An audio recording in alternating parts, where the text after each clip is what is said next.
I walked into the family barbecue thinking the worst thing I'd deal with was Dad burning the burgers again, but the backyard felt staged the moment I saw Trisha standing by the picnic table like a host on a TV show, glossy shopping bags at her feet, and a smile that looked painted on.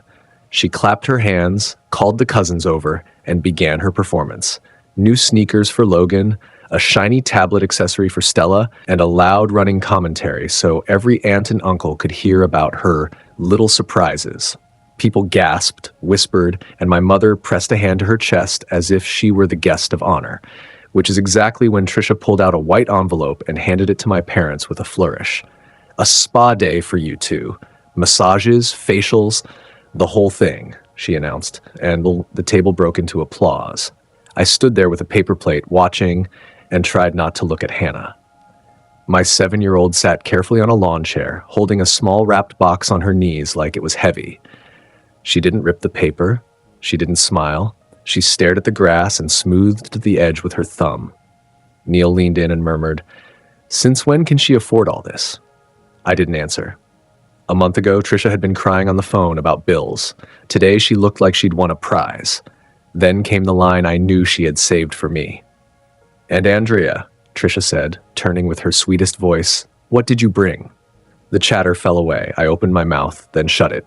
Trisha had told me not to bring gifts. "Just come," she'd said. So I stood there with nothing in my hands while cousins glanced at each other. My cheeks warmed. Trisha leaned back, satisfied. My mother said, loud enough for me to hear, "We're so proud of you, Trisha," and Trisha met my eyes like that praise belonged to her alone. I would have let the scene pass if not for the way Hannah's shoulders lifted and stayed lifted, like she was holding her breath. "Go on, sweetheart," I whispered. "Open it." She shook her head once, a tiny no. Across the lawn, Logan stomped around to show off his sneakers, and Stella tapped her new gadget like a drum. Trisha touched Hannah's shoulder, a quick pat, and Hannah flinched, small but clear. That was the soundless alarm. I have learned to trust the small things. 10 seconds later, Hannah slipped toward the house, moving quiet on the deck steps. I waited a count of 5, set my plate down, and followed. The kitchen smelled like lighter fluid and sweet coleslaw. The living room held that soft afternoon light that shows dust like snow. I found Hannah on the edge of the couch, the wrap box still on her lap, her eyes shiny and distant. I sat beside her and kept my voice low and steady. "Are you okay?" Her chin trembled. "I don't want this," she whispered. She looked at me then, like she was waiting to be told it was fine to feel bad. "I just want my jar back." The words dropped between us like a stone into still water. My heart made one hard beat. I didn't ask which jar. I knew. The clear glass on our kitchen counter, labeled in her handwriting, filled week by week with birthday bills, Christmas money, and little allowances. I kept my face calm for her, but something in me stood up straight. "Tell me," I said. She pressed her lips together and nodded, eyes on the unopened box. Outside, my family cheered at something Trisha said. Inside, the house felt too quiet, like a theater, right before the curtain lifts. I took Hannah's hand. "Start at the beginning."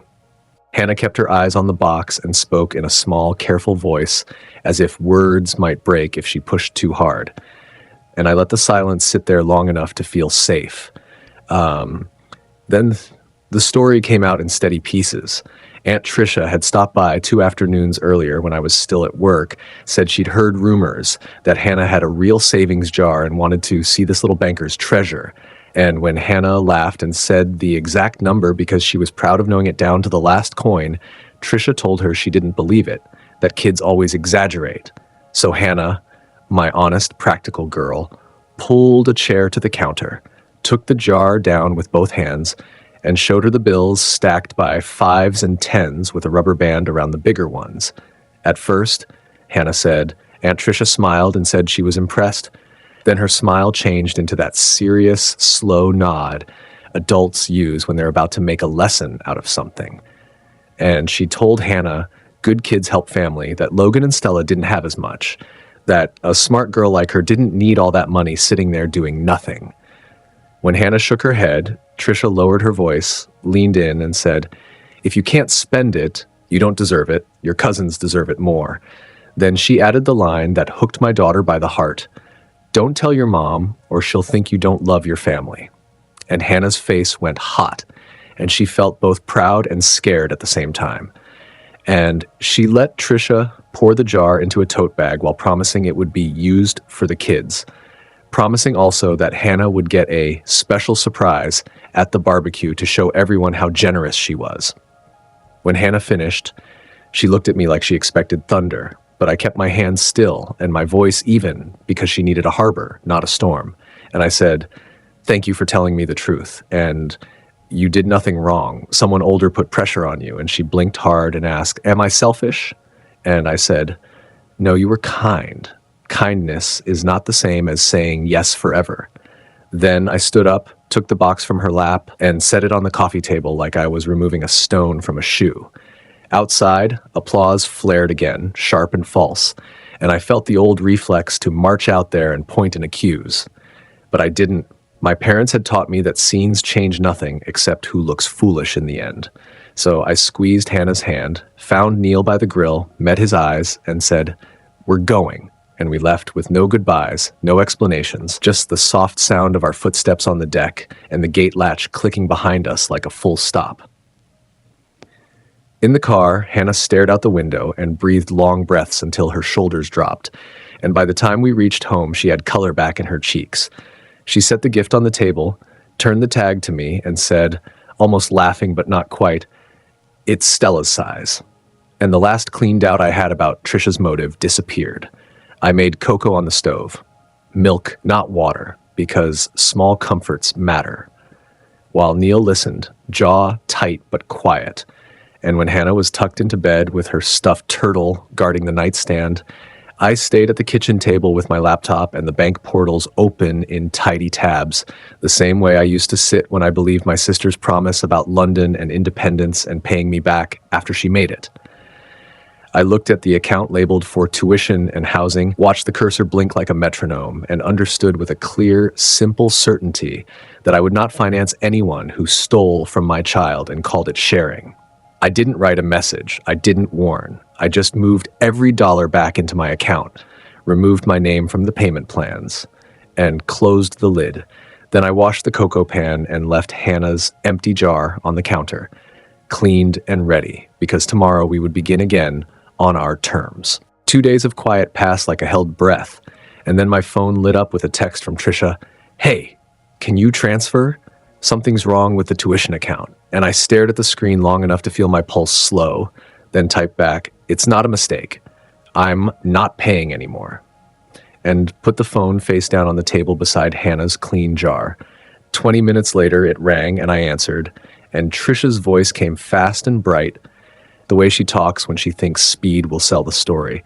"Is this about the barbecue? You're being dramatic. It was a silly mix-up. I'll replace the jar. Now can you fix the payment? They're threatening a late fee." I kept my voice flat. "You took money from a 7-year-old and called it sharing. I won't fund you." There was a beat, then her tone sharpened. "She agreed? You raised her to be generous, didn't you?" I said, "She is generous. You used that against her." Trisha scoffed, called me cold, said London was my investment too, said I would look bad with the school if I pulled out now. And I let the words blow past like wind through a screen door and said no, and hung up. The next morning, the doorbell rang like a dare. Trisha stood on the porch in a wrinkled hoodie with mascara under her eyes and an overstuffed envelope in her hand. "Here," she said, pushing it at me. $1,600. Give it to her. Happy?" I stepped back and said, "You will hand it to Hannah and you will apologize." And Trisha's mouth flattened, but she walked in, shoes squeaking on the entry mat. Hannah sat on the couch with her library book open. Trisha held the envelope at arm's length. "Here," she said, voice dull. "Sorry." Hannah looked at me first. I nodded once. She took the envelope, tucked it under the book jacket, and stood up without a word. She walked to her room and closed the door gently, a small, final sound. In the living room, the air felt heavy. Trisha turned to me, face wet now, and switched keys like a pianist. "Okay, so we're good? You'll restart the payments?" I said no. She blinked, anger snapping back. "You can't do this. This is my dream." I said, "I worked years to make that dream possible. You repaid me by humiliating me and hurting my child. The line is bright now." She stepped closer, low voice. You always wanted to be the hero. Fine, wear the cape, but when I fail, it's on you. I let the words fall. When you fail, it's on the choices you made, I said, and opened the door. She hesitated like a person about to say the one thing that can't be taken back, then walked out, head down, hands in her sleeves. The door shut, and the house settled. Neil came in from the garage, and I told him everything in a single careful pass. He didn't offer a speech. He put a mug of tea by my hand and said, "We're okay." And I felt the truth of it where my shoulders meet my neck. That afternoon, I sat with Hannah at the kitchen table. We counted what she'd been given back and named what belonged to her: the right to say no, the right to keep a promise to herself, the right to ask for help and get it. She asked if it was wrong to forgive and still keep the jar where only she could reach. I said it was wise. We wrote a label together on a strip of tape, Hannah's savings / do not touch, and she pressed it onto the glass with both hands like sealing a pact. That evening, another text from Trisha slid in, shorter this time. "Mom's upset. Expect a call." I put the phone down and looked at the window where the last light was fading. I felt a quiet shift in the house, like furniture moved back to its right place. The mystery in me wasn't what Trisha would try next. It was simpler and deeper. How long it would take my parents to see the line I had drawn, and whether I could hold it steady when they finally arrived. A week slid by like a slow cart on a rail, and I tried to live in the quiet it left. School drop-offs, work emails, dinners that tasted like normal life. Until the storm I'd been waiting for rolled up my driveway in a beige sedan and parked crooked beside the hydrangeas. My parents got out together, Mom smoothing her blouse like she was walking into church, Dad holding a folder as if facts inside could outweigh what I knew. And I met them at the door before they could ring because I wanted the frame of the house around me when this happened. Mom skipped niceties. "Andrea, this has gone too far," she said, walking past me into the living room like it belonged to her. Dad followed, set the folder on the coffee table, and perched on the edge of the couch. "Trisha can't continue in London without your help," he added, voice calm, the way he used to talk when he wanted me to sign a thank you card I hadn't written. I sat opposite them with my hands flat on my knees and felt how steady they were. "I won't fund her," I said. Mom's eyebrows pinched.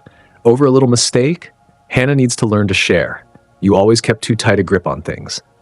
The old script slid over the room like plastic, but I didn't let it seal. "Hannah needs to learn that her no matters," I said. "Trisha took from a child and called it kindness. That is not sharing."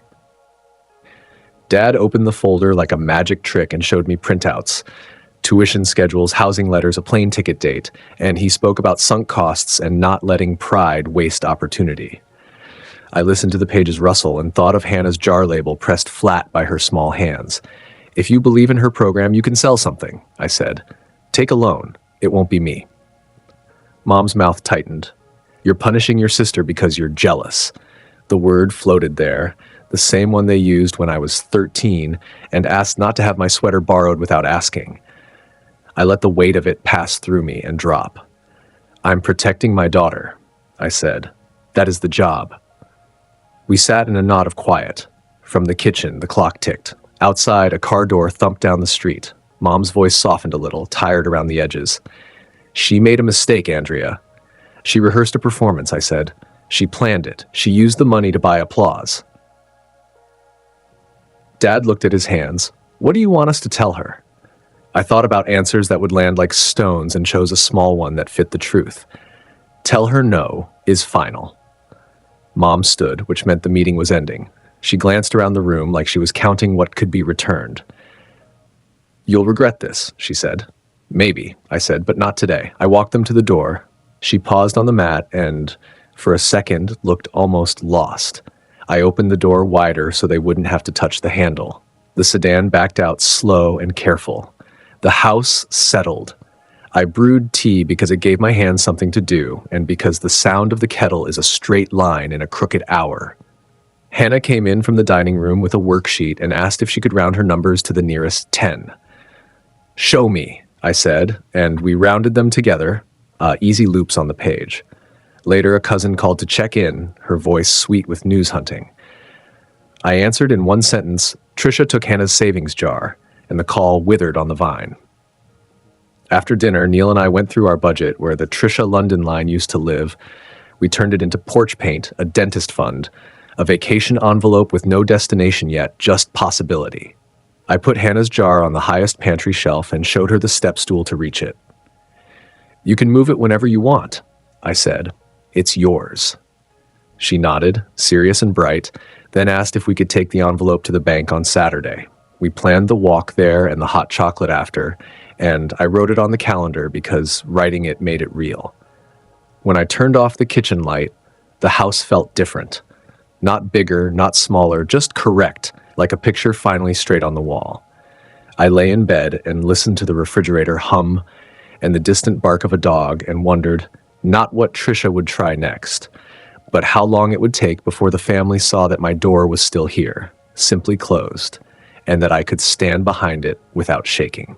The months that followed moved in a straight line, not fast, just steady.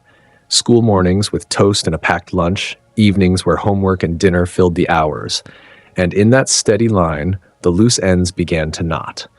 The first knot was a call from a cousin saying Chad had found out about the jar and could not stomach it.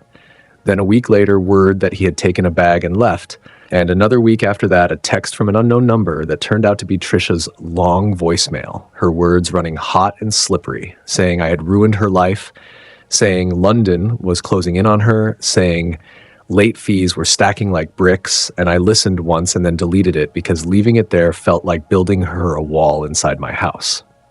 In late October, a thin white envelope came to my parents' address, stamped "Withdrawn," and though I did not see it, I heard about it the same afternoon at the grocery store when an aunt pretended to meet me by accident and asked if I knew. I said yes, because by then, knowing was simple. Trisha moved back in with mom and dad and took a regular job at a store on the highway, the kind with bright lights and discount banners hanging from the ceiling. And on her first late shift, she called from the break room to tell me that when she made it big, I would be the one she thanked. And when I did not answer, she called again and said when she failed, it would be my fault. I blocked that number and set my phone face down on the counter next to the jar. Hannah and I kept our Saturday plan. We walked to the bank with the envelope Trisha had handed back, and Hannah gave it to the teller herself. Chin lifted and voice clear, the teller asked if she wanted to open a kid's savings account, and Hannah said yes, and signed her name in small, careful letters that did not wobble. And then we got hot chocolate with extra whipped cream and sat on the bench outside while she told me she would save for a microscope first and then a trip, maybe to the ocean, maybe to a mountain. She had not decided yet, but she liked that the future could hold both. At home, we cleaned her jar, dried it with paper towels, and made the label again. Bolder this time. Hannah's savings. Do not touch. She pressed it flat with both hands like sealing a promise. The house changed in small ways that stacked into a larger piece. Neil and I fixed the porch rail, bought a new nightlight for the hallway, and turned the line in our budget that used to read London, Trisha into 3 lines. House repairs, dental, vacation, each with a little number that grew a bit each month. Not dramatic, just honest. Some families still tested the door. My mother came once more, not angry this time, only tired, and asked if we were happy now. I brewed tea, sat her at the table, and said we were steady, which was what I wanted to be. And when she left, she looked around the kitchen like she was saying goodbye to something she could not name. News traveled anyway. I heard about court dates and a custody schedule pinned to a fridge. I heard that Trisha told people she had been betrayed, and I let that live where it lived because I was done moving other people's stories. The mystery that had felt like a knot inside me. The question of whether I could hold the line unwound into something simple. Hold, then hold again. When Hannah counted new deposits, she smiled with a clean kind of pride, not the brittle shine I had seen at the barbecue, and sometimes she asked to move the jar to a new shelf just because she could. I showed her the step stool and told her it would always be where she left it. On a cold morning in December, she brought home a school flyer for a science fair and said she wanted to build a tiny world in a jar to show how water cycles and plants breathe. We stood by the counter and laughed at the coincidence, and decided to use a different jar for the project so her savings could stay undisturbed. That night, when the house was dark and the hum of the refrigerator seemed louder than usual, I wrote everything down the way I'm telling it now. Not to win an argument, not to set a trap, just to keep the steps clear. The gift bags, the flinch, the truth, the transfer, the no, the door, the bank, the hot chocolate, the steady days. Did I go too far or not far enough is the wrong shape of a question. I see that now. The right shape is this. When someone reaches for your child's pride and calls the taking love, do you stand up? And the answer, in my house, is yes.